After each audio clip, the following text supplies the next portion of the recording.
Halo guys, Assalamualaikum warahmatullahi wabarakatuh. Ketemu lagi bersama Nia Safitri di Saudi. Guys, aku mau bersih-bersih lagi nih.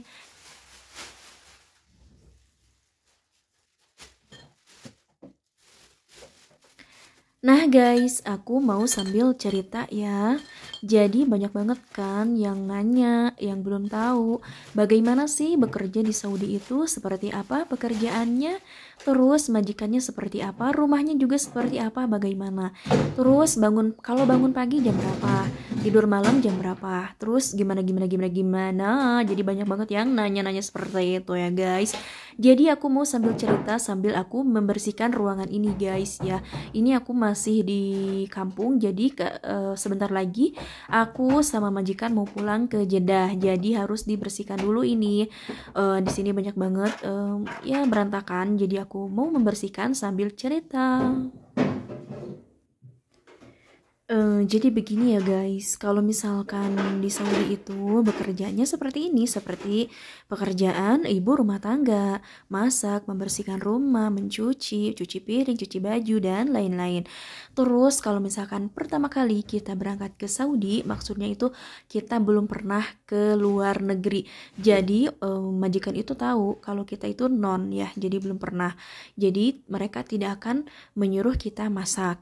Jadi kalau misalkan kalian pengen tahu bangun bangun pagi itu jam berapa?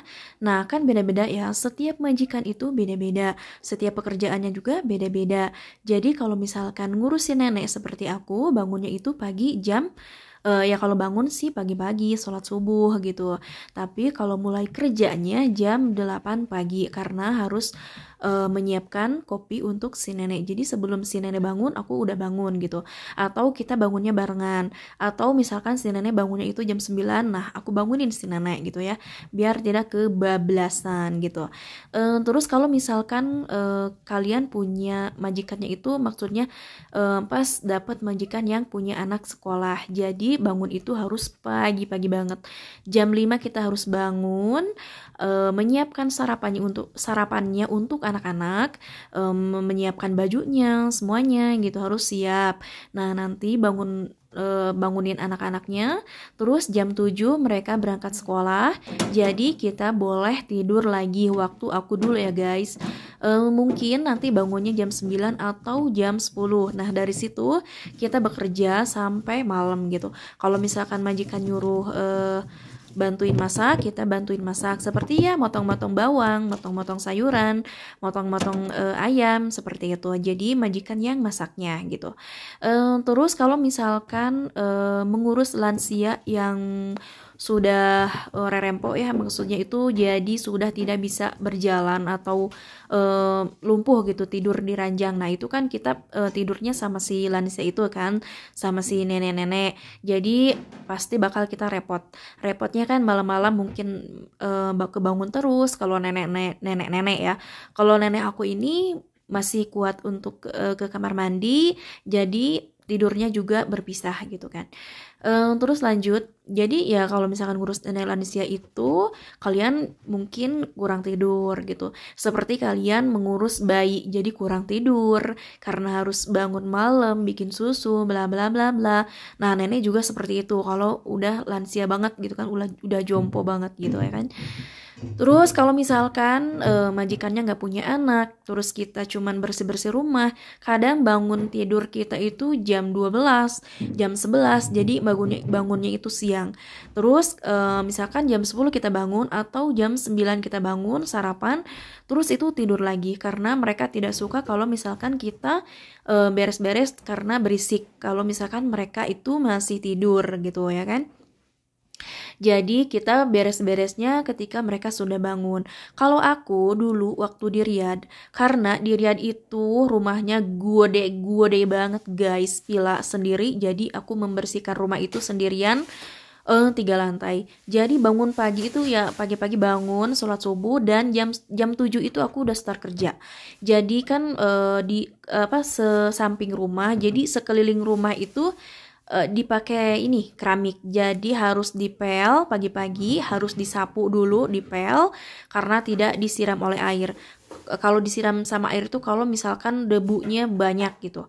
Karena apa? Kalau misalkan aku membersihkannya siang atau jam 8 atau jam 9 itu kan panas banget ya. Jadi nggak mau dehidrasi ya guys. Nggak mau terlalu terkena matahari banget gitu. Jadi aku membersihkannya pagi-pagi banget. Jadi masih pagi gitu sambil olahraga sambil kerja. Lalu membersihkan rumah karena rumahnya kan mungkin aku membersihkan rumah 3 lantai itu 3 jam sampai 4 jam gitu. Nah, setelah itu baru istirahat, baru nanti majikan bangun terus bantuin masak seperti itu. Nah, kalau misalkan tidurnya jam berapa? Tidurnya itu tergantung majikan. Jadi majikan itu kan tidak tidur malam ya. Jadi malamnya ngalong gitu seperti kalong ya, kalian tahu kalong kelelawar. Jadi malam-malam mereka tidak tidur, makan-makan bla bla bla bla. Dan kalau siang itu mereka tidur. Jadi kita tidurnya kadang kalau misalkan udah bersih rumah, dapur udah selesai, cuci piring semuanya udah selesai. Jam misalkan kalau aku ya, aku jam 10 udah masuk kamar. Terus ada lagi yang tidurnya jam 11, jam 12, jam 1 karena jam 12 biasanya suka bikin makan malam. Itu kan beda-beda majikan ya guys. Kadang jam 1 katanya kalau misalkan ada ajimahan. Ajimahan itu adalah kumpul-kumpul keluarga antara keluarga atau tetangga atau saudara, teman. Jadi makan-makan di rumah gitu, di rumah majikan. Jadi kita tidurnya itu gadang gitu guys. Jadi tidurnya tengah malam. Kadang ada yang jam 2 katanya, ada yang jam 3 katanya gitu. Tapi bangunnya siang. Tapi ada juga yang bangunnya pagi katanya. Tidurnya malam jam 1 bangun pagi. Ya itu kan tergantung ya. Tergantung pekerjaannya seperti apa dan majikannya juga seperti apa, bagaimana. Jadi tidak semua majikan ini di Saudi ini sama gitu kan. Beda-beda. Ada yang kejam, ada yang enggak gitu kan. Jadi kalau aku sih nggak pernah ya kalau misalkan tidur jam 1 misalkan bangun pagi itu nggak pernah gitu kalau misalkan tidak ada ajimahan, yaitu makan-makan besar gitu, masak-masak besar. Jadi tergantung kita ya guys. Jadi tergantung majikan, jadi tergantung nasib kita. Seperti orang tua dulu mengatakan ke kita gitu kan, bercerita. Katanya kerja di Saudi itu bagaimana nasib kita dan bagaimana perbuatan kita di Indonesia.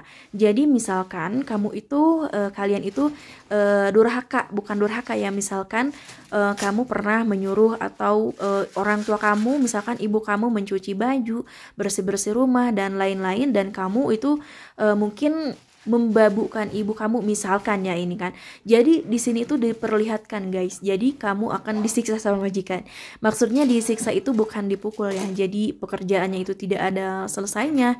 Terus majikan galak, majikan cerewet, gaji susah gitu.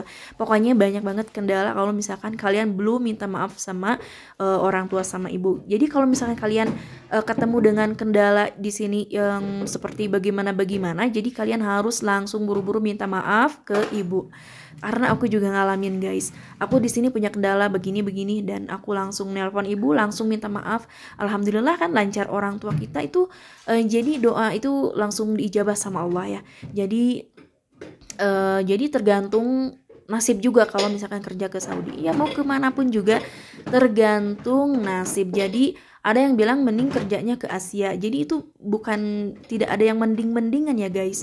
Jadi semuanya punya resiko gitu. Jadi Jadi tergantung dari niat kalian. Jadi kalau misalkan mau kerja ke luar negeri itu, mau kemanapun, nekat, terus kalian harus jangan setengah hati gitu. Jadi harus benar-benar mau bekerja. Jadi mau mau ketemu sama majikan seperti apa, kita harus sabar dan ya berdoa aja gitu. Karena nggak bisa kita pengen milih-milih nih, majikannya pengen seperti ini, pekerjaannya pengen seperti ini, nggak bisa guys ya. Jadi kalau misalkan kita udah masuk ke rumah majikan, seperti kita masuk ke kandang singa guys. Jadi kita harus bisa meluluhkan mereka gitu. Terus gini, kalau misalkan ke Asia itu kerjanya kan memang kalau misalkan ke Taiwan, Hong Kong itu kan mayoritas non muslim ya. Jadi ya seperti itulah. Jadi apa namanya teh, kalau misalkan ke sana ke Asia kan ada potongan gaji dan ada prosesnya itu lama. Harus bisa bahasa Inggris ya minimal gitu. Kalau ke Arab itu waktu aku berangkat 2017 lalu, aku nggak sekolah bahasa, nggak sekolah masak apa namanya teh, belajar dulu masak bagaimana, ngurus nenek seperti apa, ngurus bayi bagaimana. Jadi nggak ada sekolahnya dulu, nggak ada belajarnya dulu guys waktu aku di VT zaman dulu gitu kan, zaman 2017. Jadi belajarnya itu langsung otodidak. Jadi belajar bahasa langsung ketemu sama majikan, langsung belajar sambil bekerja, sambil praktek gitu. Tapi katanya sekarang itu PT semuanya yang kerja ke Timur Tengah itu kan udah dilegalkan ya. Jadi yang pegang semuanya itu adalah pemerintah. Gajinya 1.500 dan nggak tahu ya di PT-nya itu ada belajarnya dulu apakah langsung diproses langsung berangkat apa gimana, nggak tahu ya kalau yang sekarang. Kalau dulu mah kan proses medikal, pasporan, kalau lulus misalkan pasporan, kalau udah pasporan terus sidik jari terus langsung terbang. Jadi waktu aku dulu itu 3 minggu guys prosesnya gitu. Jadi kalau untuk sekarang aku nggak tahu, tapi banyak yang apa yang ilegal. Jadi mendingan kalian lewat PT yang legal gitu. Jangan pisah ziarah, bahaya guys. Bahayanya kalau misalkan majikannya itu kurang baik, tidak ngasih gaji dan ada penyiksaan bla bla bla bla, jadi kita tidak bisa mengusut. Jadi KJRI juga atau kedutaan jadi tidak bisa membantu kita gitu. Jadi nekat aja, maksudnya itu harus benar-benar mau kerja, jangan cengeng ya guys kalau mau bekerja. Karena pekerjaan itu semuanya seperti ini. Tidak ada ringannya gitu. Jadi tergantung kitanya juga gitu ya kan. Yang penting niatnya kerja, dan di sini juga pas udah misalkan udah datang ke luar negeri, kalian harus benar-benar menjaga nama baik Indonesia, nama baik diri sendiri, menjaga harga diri sendiri seperti itu. Jangan macam-macam gitu. Jadi gajinya juga kalau misalkan dulu aku kecil guys dibandingkan sekarang. Katanya kan sekarang 1.500 itu 6 juta, sekitaran 6 juta kalau misalkan realnya itu naik. Nah, kalau aku dulu itu 4,5 juta. Jadi 1.300. Jadi itu kotor guys ya, 1.300 itu kotor karena majikan kadang ada yang pelit, kadang ada yang baik gitu.